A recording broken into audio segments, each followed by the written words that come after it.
Hola, estás escuchando audiolecturas espontáneas. Los libros no pueden ser un privilegio. Bueno, voy a compartirles hoy un capítulo del libro Capitalismo y Pulsión de Muerte de Boon Young Han. Bueno, es complicado leer de pronunciar su nombre, tuve que googlearlo. Eh, Igualmente va a estar escrito ahí en el título y este capítulo se llama igual que el libro. Capitalismo y Pulsión de Muerte. Lo que hoy llamamos crecimiento es en realidad una proliferación carcinomatosa y carente de un objetivo fijo. Actualmente estamos asistiendo a un paroxismo de producción y de crecimiento que recuerda a un paroxismo de muerte. Finge una vitalidad que oculta que se está avecinando una catástrofe mortal. La producción cada vez se parece más a una destrucción. La autoalienación de la humanidad posiblemente haya alcanzado aquel punto en el que ella experimenta su propia destrucción como un goce estético. Lo que Walter Benjamin dijo en su momento sobre el fascismo se puede aplicar hoy al capitalismo. En vista de su frenesí destructivo, Arthur Schnitzler compara a la humanidad con bacilos. Según esa comparación, la historia de la humanidad se desarrolla como una enfermedad infecciosa mortal. Crecimiento y autodestrucción se identifican. ¿Realmente sería tan impensable que también la humanidad representara una enfermedad para algún tipo de organismo superior que nosotros no pudiéramos concebir en su totalidad, dentro del cual ella tuviera la condición, la necesidad y el sentido de su existencia, y que tratara de destruir aquel organismo, y que finalmente tuviera que destruirlo cuanto más se desarrollara ella misma, exactamente igual que el género de los bacilos trata de destruir al individuo humano infectado? Esta es una cita del libro, de un libro de Jens Sindler. Está en alemán el nombre del libro. Sigue escribiendo Wool-Sung Han. La humanidad está quejada de una ceguera mortal. Solo es capaz de advertir órdenes inferiores. Ante los órdenes superiores es tan ciega como los bacilos. Por eso la historia de la humanidad es una lucha eterna contra lo divino, que necesariamente es destruido por lo humano. Freud compartiría sin reservas el pesimismo de Schnitzler en el malestar en la cultura. Freud escribe que el hombre, con su cruel agresividad, es una bestia salvaje que ni siquiera respeta a los miembros de su propia especie. La humanidad se destruye a sí misma. Aunque en algunas ocasiones Freud habla de la razón, que sería capaz de advertir órdenes superiores. Sin embargo, el hombre es dominado en última instancia por los instintos.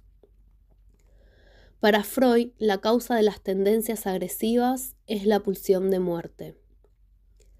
Apenas pocos meses después de que se terminara de escribir El malestar en la cultura, estalla la crisis económica mundial. En ese momento, Freud podría haber afirmado que el capitalismo representa aquella forma económica en la que el hombre puede desfogar mejor su agresividad como bestia salvaje. En vista de la destructividad del capitalismo, no parece descabellado asociarlo con la pulsión de muerte de la que habla Freud. El economista francés Bernard Maris, que fue asesinado en 2015 en el ataque terrorista al Charlie Hebdo, sostiene en su estudio Capitalismo y pulsión de muerte la siguiente tesis. La astucia del capitalismo consiste en canalizar las fuerzas destructivas de la pulsión de muerte y reconducirlas hacia el crecimiento. Según la tesis de Maris, la compulsión de muerte, de la que el capitalismo se sirve para sus propios fines, acaba siendo una catástrofe. Con el tiempo, sus fuerzas destructivas terminan imponiéndose y arrollando la vida.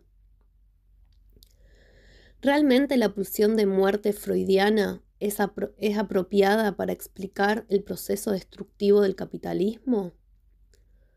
¿O lo que domina el capitalismo es un impulso de muerte de tipo totalmente distinto, inasequible para la teoría freudiana de las pulsiones?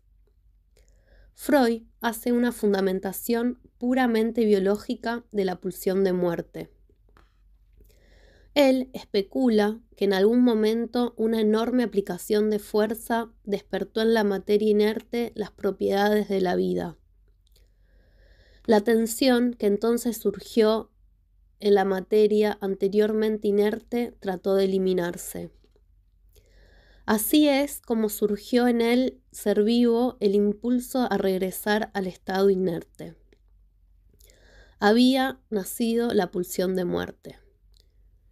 El objetivo de toda vida es la muerte. Y si nos remontamos al pasado, lo inerte existía desde antes que lo vivo. La pulsión de muerte hace que todas las instancias de la vida se reduzcan a satélites de la muerte. Las pulsiones de vida no tienen ninguna finalidad propia. Incluso los impulsos de autoconservación y de poder no son más que pulsiones parciales y destinadas solo a asegurar el propio camino del organismo hacia su muerte e impedir otras posibilidades de regreso a lo inorgánico que no sean las inmanentes. Lo único que quiere todo organismo es morir a su manera.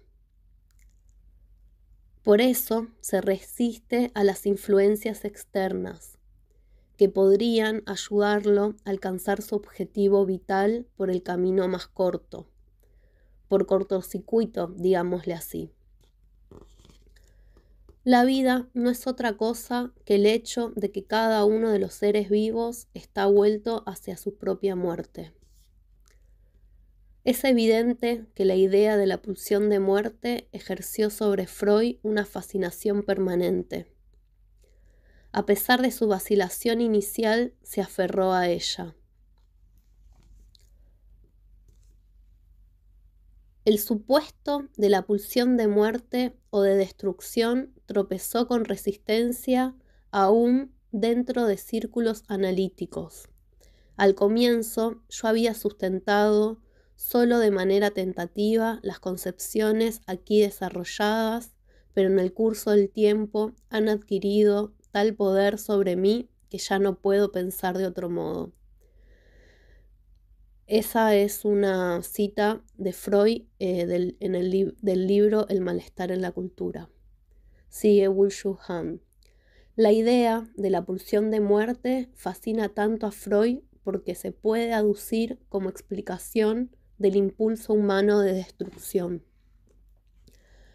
La pulsión de muerte trabaja en el interior del ser vivo para desintegrarlo. Freud interpreta este proceso de muerte como el resultado de una autodestrucción activa.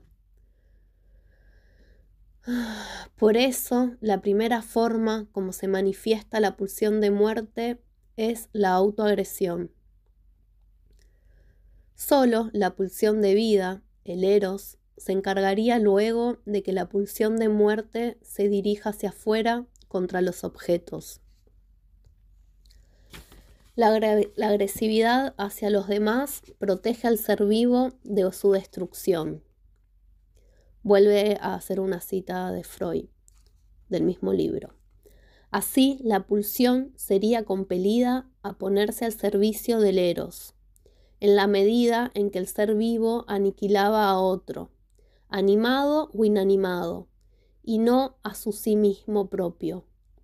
A la inversa, si esta agresión hacia afuera era limitada, ello no podía menos que traer por consecuencia un incremento de la autodestrucción, por lo demás siempre presente. Sigue Woo-Shu Han. En relación con la pulsión de muerte, Freud no hace ninguna diferencia entre el hombre y otros seres vivos. La pulsión de muerte es inherente a todo ser vivo como la tendencia a regresar al estado inerte. Freud explica la agresividad en función de esta pulsión de muerte. De este modo, junta dos impulsos totalmente distintos. La tendencia inherente al organismo a eliminar las tensiones y finalmente a morir no presupone forzosamente una fuerza destructiva de aniquilación. Si se concibe la pulsión de muerte como eliminación sucesiva de la fuerza vital, entonces de ella no se puede deducir ningún impulso destructivo. Además, la pulsión de muerte no explica la agresividad específicamente humana, pues el hombre la tiene en común con todos los demás seres vivos. Pero el hombre es agresivo en particular medida y, sobre todo, es cruel. Ningún otro ser vivo es capaz de un vandalismo ciego. Freud explica también el sadismo en función de la misma pulsión de muerte. Otra cita. En el sadismo, donde ella tuerce a su favor la meta erótica, aunque satisfaciendo plenamente la aspiración sexual, obtenemos la más clara intelección de su naturaleza y de su vínculo con el eros. Pero aún donde emerge sin propósito sexual, incluso en la más ciega furia destructiva, es imposible desconocer que su satisfacción se enlaza con un goce narcisista extraordinariamente elevado, en la medida en que enseña al yo el cumplimiento de sus antiguos deseos de omnipotencia. Sigue Woo-Shu Han. La pulsión de muerte, como la tendencia inherente a todo ser vivo a regresar al estado inerte, no explica el gozo decididamente narcisista que la violencia sádica depara al yo. Para explicar el sadismo hay que partir de un impulso destructivo que tenga un carácter totalmente distinto. Según Maris, la fuerza motora del capitalismo es la pulsión de muerte puesta al servicio del crecimiento. Pero queda sin responder la pregunta de qué es lo que engendra aquel irracional imperativo de crecimiento que hace que el capitalismo sea tan destructivo. ¿Qué fuerza el capitalismo a acumular a tontas y a locas? Aquí entra en consideración la muerte. El capitalismo se basa en la negación de la muerte. El capital se acumula para hacer frente a la muerte como pérdida absoluta. La muerte genera la presión para producir y para crecer. Maris apenas presta atención a la muerte. El propio Freud no analiza expresamente la muerte. La pulsión de muerte, como deseo de morir, hace que desaparezca justamente esa muerte cuya presencia se manifiesta como angustia. Es significativo que Freud no tenga en cuenta el hecho de que todo ser vivo lucha contra la muerte. Suena rara su observación de que al aceptar la pulsión de muerte se volatiliza ese enigmático afán del organismo, imposible de insertar en un orden de coherencia, por afirmarse a despecho del mundo entero. Por eso, no va descaminada la tesis de que la idea freudiana de la pulsión de muerte representa, en último término, una estrategia inconsciente para reprimir la muerte.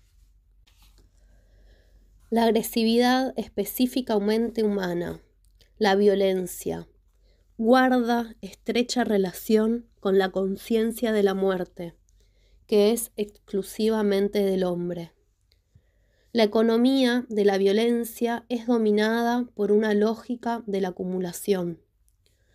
Cuanta más violencia se ejerce, tanto más poderoso se siente uno. La acumulación de poder para matar genera una sensación de crecimiento, de fuerza, de poder, de invulnerabilidad y de inmortalidad. El gozo narcisista que conlleva la violencia sádica se explica justamente por este aumento de poder. Matar protege de morir. Uno se apodera de la muerte matando. Un aumento de poder para matar significa una disminución de la muerte. También la carrera armamentista nuclear obedece a esta economía capitalista de la violencia. Nos imaginamos la capacidad acumulada de matar como capacidad de sobrevivir. La espiral de la violencia de la venganza sangrienta ilustra la economía arcaica de la violencia. En la sociedad arcaica, toda muerte es interpretada como consecuencia de un uso de la violencia. Por eso, incluso la muerte natural puede desencadenar una venganza. La violencia sufrida que condujo a la muerte genera como respuesta otra violencia en sentido contrario. Toda muerte debilita al grupo. Por eso, el grupo tiene a su vez que matar para restablecer la sensación de poder. La venganza sangrienta no es un ajuste de cuentas ni un castigo. Aquí no se responsabiliza a ningún criminal. El castigo racionaliza justamente la venganza e impide su aumento imparable. A diferencia del castigo, la venganza sangrienta no está orientada contra nadie. Precisamente por eso es tan devastadora. Puede incluso suceder que el grupo decidido a vengarse mate a gente totalmente ajena. Aquiles venga la muerte de su amigo Patroclo, matando y ordenando matar a discreción. No solo se matan enemigos, también se sacrifican enormes cantidades de animales. La etimología del dinero remite al contexto de sacrificio y de culto. El dinero es originalmente el medio de intercambio para conseguir animales para el sacrificio. Quien tiene mucho dinero obtiene un poder divino para matar. En su origen, en el sacrificio cultural, el dinero es una especie de sangre sacrificial congelada. Lanzar dinero alrededor, hacer fluir el dinero y verlo fluir, genera un efecto similar al vertimiento de sangre en el combate o en la ara sacrificial. El dinero acumulado otorga a su propietario el estatus de un depredador. Lo inmuniza contra la muerte. En el nivel de la psicología profunda perdura la fe arcaica en que la acumulación de capacidad de matar, el aumento de riqueza en forma de capital, protege de morir. La lógica de acumulación del capital se corresponde exactamente con la economía arcaica de la violencia. El capital se comporta como un maná moderno. El maná es aquella misteriosa sustancia poderosa que se obtiene al matar. Se acumula maná para generar una sensación de poder y de invulnerabilidad. Se suponía que el guerrero contenía en su cuerpo el maná de todos los que había matado. Con cada muerte que lograba, crecía también el maná de su lanza. Para incorporar directamente su maná, comía de su carne. Y para fijar ese crecimiento de poder durante una batalla, llevaba sobre su cuerpo, como parte de su equipo de guerra, cualquier parte corporal del enemigo vencido. Un hueso, una mano reseca, a veces incluso un cráneo entero.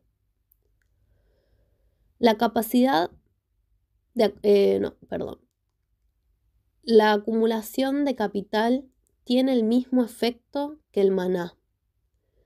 El capital creciente significa poder creciente. El aumento de capital significa la disminución de la muerte. Se acumula capital para escapar de la muerte. El capital se puede interpretar también como tiempo coagulado. El capital infinito genera la ilusión de un tiempo infinito. El tiempo es dinero. En vista del tiempo de vida limitado, se acumula el tiempo del capital. La narración de Chamizo, la maravillosa historia de Peter Schlemihl, se puede interpretar como una alegoría de la economía capitalista. Schlemihl vende su sombra al diablo y obtiene a cambio un monedero del maná oro sin fin. El monedero de oro simboliza el capital infinito. El pacto con el diablo resulta ser un pacto con el capitalismo. El capital infinito hace desaparecer la sombra que representa el cuerpo y la muerte. Pero Schlemihl enseguida se da cuenta de que no es posible vivir sin sombra. Deambula por el mundo como un no muerto. La moraleja de la narración es que la muerte forma parte de la vida. Por eso la narración termina con la advertencia. Y tú, querido amigo, si quieres vivir entre los hombres, aprende a honrar primero a la sombra y luego al dinero. El capitalismo está obsesionado con la muerte. Lo mueve el miedo inconsciente a la muerte. Sus imperativos de acumulación y de crecimiento surgen en vista de la amenaza de muerte. No solo generan catástrofes ecológicas, sino también catástrofes mentales. La destructiva presión de aportar rendimiento hace que la autoafirmación y la autodestrucción se identifiquen. Uno se mata a optimizarse. La autoexplotación sin escrúpulos provoca un colapso mental. La guerra brutal de la competencia resulta destructiva. Suscita una frialdad y una indiferencia hacia otros que vienen acompañadas de frialdad e indiferencia hacia sí mismo. En las sociedades capitalistas, los muertos y los moribundos son cada vez menos visibles. Pero no se puede hacer que la muerte desaparezca sin más. Por ejemplo, cuando la fábrica ya no existe, el trabajo está por todas partes. Si desaparecen los manicomios es porque la demencia se ha convertido en normalidad. Con la muerte sucede exactamente lo mismo. Cuando los muertos no son visibles, la rigidez cadavérica recubre la vida. La vida se anquilosa en mera supervivencia. Si la muerte es rechazada en la supervivencia, la vida no es entonces más que una supervivencia determinada por la muerte.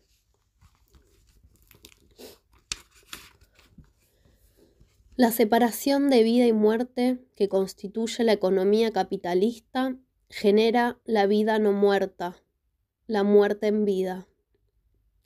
El capitalismo genera una paradójica pulsión de muerte, pues le quita la vida a la vida.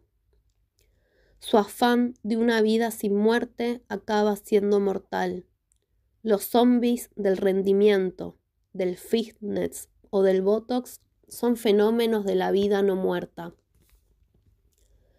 El no muerto carece de toda vitalidad. Solo la vida que asume la muerte es realmente viviente. La histeria por la salud es la manifestación biopolítica del propio capital. En su ambición de una vida sin muerte, el capitalismo construye necrópolis, antisépticos espacios de la muerte que están depurados de ruidos y olores humanos. Los procesos vitales son transformados en procesos maquinales.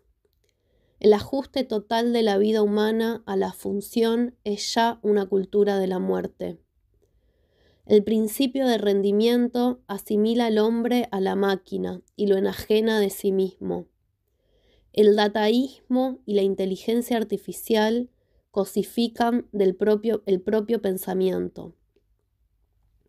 El pensamiento se convierte en cálculo. Los vivos recuerdos son reemplazados por la memoria maquinal. Solo los muertos se acuerdan de todo. Las granjas de servidores son lugares de muerte. Para sobrevivir, nos enterramos vivos. Con la esperanza de sobrevivir, acumulamos el valor muerto, el capital. El capital muerto destruye el mundo viviente. En eso consiste la pulsión de muerte del capital. El capitalismo es dominado por una necrofilia que transforma la vida en cosas inertes. Una fatídica dialéctica de la supervivencia hace que la vida se torne algo muerto o algo no muerto. Acerca del mundo dominado por la necrofilia, Erich Fromm escribe lo siguiente: el mundo se convierte en una suma de artefactos sin vida, del alimento sintético a los órganos sintéticos.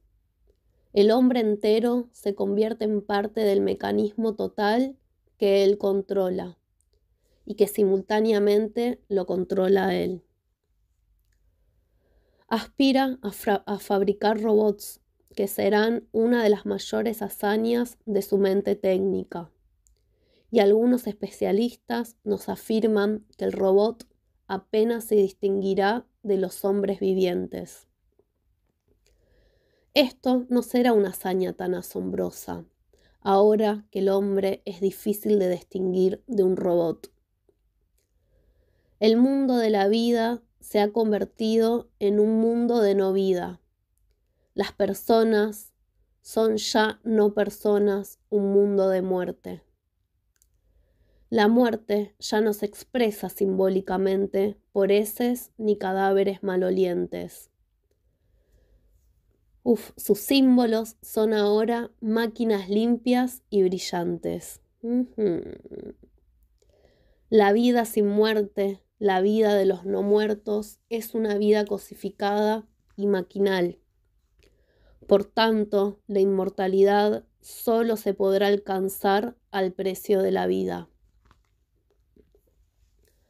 Solo con la muerte se puede poner fin al sistema capitalista que reprime la muerte.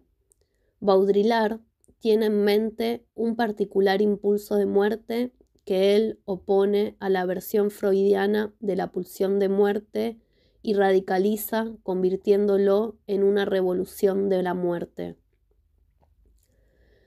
En un sistema que obliga a vivir y a capitalizar la vida, la única alternativa es el impulso de muerte.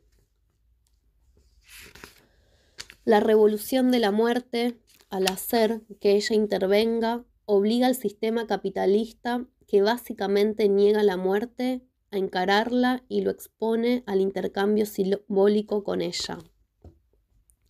Baudrillard concibe lo simbólico como aquella esfera en la que la vida y la muerte todavía no están diferenciadas. Lo simbólico se opone a lo imaginario de la vida sin muerte. La revolución de la muerte se encarga de que el sistema capitalista fracase por culpa de lo simbólico. Ni siquiera el sistema escapa al deber simbólico, y en esta trampa radica la única posibilidad de provocar su catástrofe. Es necesario que el sistema mismo se suicide en respuesta al múltiple desafío de la muerte y del suicidio. Para Baudrillard, los protagonistas de la revolución de la muerte son los suicidas de todo tipo. Incluso al terrorismo se le atribuye un potencial subversivo. Pero un terrorista suicida opone la muerte real al sistema que niega la muerte. Su acto violento de matanza no es capaz de abrir el sistema para un intercambio simbólico con la muerte. El terrorismo es un fenómeno sintomático del propio sistema capitalista y no su opuesto. La brutalidad y la frialdad del terrorista suicida reflejan la propia sociedad capitalista. Además, el terrorista tiene el mismo cuadro psicológico que los habitantes de esa sociedad. El suicidio asume la forma de una autoproducción. Es imaginado como un selfie definitivo. La pulsión del botón que hace explotar la bomba se parece a la pulsación del disparador de la cámara. El terrorista suicida es consciente de que tras cometer su acto, su foto circulará enseguida por todos los medios. Se le presenta la atención que hasta entonces se le había negado. El terrorista suicida es un narciso con cinturón de explosivos. Así es como el terrorismo se puede concebir como un último acto de autenticidad. La revolución de la muerte no podrá cambiar radicalmente el sistema capitalista. Se necesita otra forma de vida que revoque la separación entre la vida y la muerte y haga que la vida vuelva a participar de la muerte.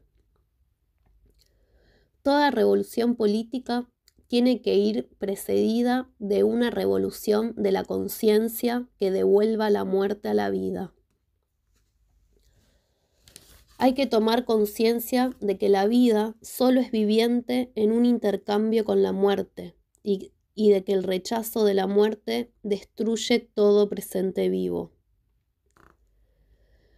La lucha contra la muerte conduce a un énfasis excesivo del pasado y del futuro, mientras que lo que se pierde es el presente, es decir, justamente la vida.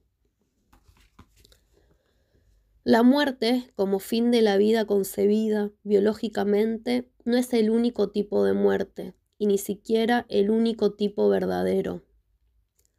La muerte se puede concebir también como un proceso continuo, en el que uno va perdiendo progresivamente su identidad ya mientras vive. La muerte comienza entonces ya antes de la muerte. La identidad del sujeto es esencialmente más compleja que la del nombre que permanece inalterado. El sujeto se aparta cada vez más de sí mismo. La idea moderna de la muerte está definida por aquella noción que se rige por la función biológica. Localiza la muerte en el cuerpo, que en algún momento deja de funcionar. Bataille concibe la muerte como una forma intensa de vida. La muerte otorga intensidad a la vida. Es un derroche, un exceso, un despilfarro, un desenfreno, una dilapidación. El paroxismo causado por la muerte es esencial para la experiencia erótica. No hay amor si no es en nosotros como la muerte. Bataille comienza su libro El erotismo con las palabras: se puede definir al erotismo como una afirmación de la vida incluso en la muerte, mientras que Freud opone el eros a la pulsión de muerte. Bataille evoca la vecindad de muerte y eros. El impulso vital llevado al extremo se parece al impulso de muerte, que a diferencia de la pulsión freudiana de muerte es una expresión de la propia vida. Lo erótico es el medio en que la vida y la muerte se intercambian. En cuanto que exceso y dilapidación, la muerte representa el principio de la antieconomía. Resulta subversiva frente al sistema capitalista.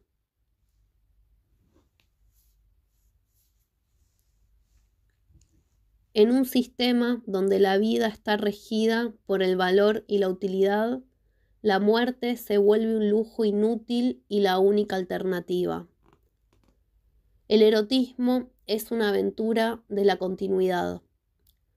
Rompe con esa discontinuidad del individuo aislado en sí mismo en la que se basa la economía. Da la muerte al yo. La muerte es un perderse en lo distinto que pone fin al narcisismo. El capitalismo se organiza a través de la necesidad y el deseo, que tienen que reflejarse en el consumo y la producción. Las pasiones y las intensidades dejan paso a sensaciones agradables y a excitaciones sin consecuencias. Todo se reduce a la fórmula del consumo y el disfrute. Negatividades como el dolor son eliminadas a favor de la positividad de la satisfacción de necesidades. La muerte es la negatividad por excelencia. La presión para producir la elimina. Incluso el amor se amolda al proceso capitalista y se atrofia en la sexualidad como necesidad. El otro se degrada a objeto sexual, con el que el sujeto narcisista satisface sus necesidades. El otro, al que se ha privado de su alteridad, ya solo se puede consumir. Con su negación de la muerte, el capitalismo hereda la metafísica. Representa una metafísica materialista que aspira a un capital infinito. Ya Platón soñaba con una ciudad sin muertos. En su república ideal impera una rigurosa discriminación de los muertos. En las leyes se dice que en todo terreno cultivable no debe haber ninguna tumba.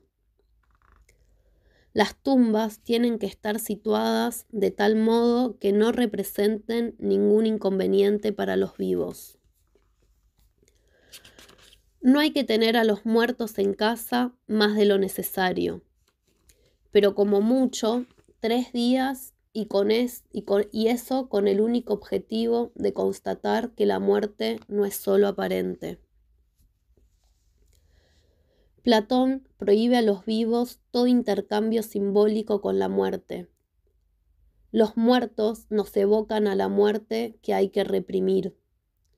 Son tratados como una basura que hay que eliminar lo más rápidamente posible. Pero la vida que evita la muerte como si fuera una suciedad tendrá que asfixiarse en sus propias excreciones. Adorno contrapone a la metafísica que niega la muerte aquel pensar que asume la conciencia no aminorada ni sublimada de la muerte. Hay que asumir en la conciencia en toda su gravedad aquellas dimensiones de la muerte que hasta ahora se han reprimido. La conciencia humana es mortal. También Adorno sabía que la vida que niega la muerte como algo meramente destructivo acaba desarrollando rasgos destructivos y que la salud es una ideología del capital, es más que una enfermedad. La histeria por sobrevivir distorsiona la vida. A las horribles excrescencias carcinomatosas, A las horribles excrescencias carcinomatosas de la vida sin muerte, Adorno contrapone la belleza, que está inervada de la negatividad de la muerte. La proliferación de lo sano siempre es ya al mismo tiempo, en cuanto tal, la enfermedad. El antídoto contra ella es la enfermedad en cuanto que consciente de sí misma, la limitación de la propia vida. Esta enfermedad salutífera es la belleza. Refrena la vida y por tanto su decadencia. Pero si en aras de la vida se niega la enfermedad, entonces la vida hipostasiada, precisamente por haber sido separada a ciegas de su otro componente, se pasa a él, a lo destructivo y maligno, a lo procaz y presuntuoso. Quien odia lo destructivo tiene que odiar también la vida. Lo muerto es la única parábola de lo viviente no distorsionado. La vitalidad es afabilidad. Es afable aquella vida que es capaz de morir. Yo tuve que googlear afabilidad y, se los comparto. Afable significa agradable o dulce. Sigo. A pesar de su relación ambivalente con la muerte, Freud es muy consciente de la necesidad de reconciliar la vida con la muerte. La represión inconsciente de la muerte debe dar paso a su admisión consciente. ¿No sería mejor dejar a la muerte en la realidad y en nuestros pensamientos el lugar que por derecho le corresponde y sacar a relucir un poco más nuestra actitud inconsciente hacia ella, que hasta el presente hemos sofocado con tanto cuidado? No parece esto una gran conquista, más bien sería un retroceso en muchos aspectos, una regresión, pero tiene la ventaja de dejar más espacio a la veracidad y hacer que de nuevo la vida nos resulte más soportable. Afirmar la vida significa afirmar también la muerte. La vida que niega la muerte se niega a sí misma. Lo único que nos libera de la paradoja de una vida sin muerte es una forma de vida que devuelva la muerte a la vida. Estamos demasiado vivos para morir y demasiado muertos para vivir. Fin. Qué alegría que hayas llegado hasta acá. Me alegra mucho que cada vez más personas escuchen lo que hago. Si te gustó, te agradezco que lo compartas y mucho más que pongas un comentario en este capítulo o en las redes. Muchas gracias.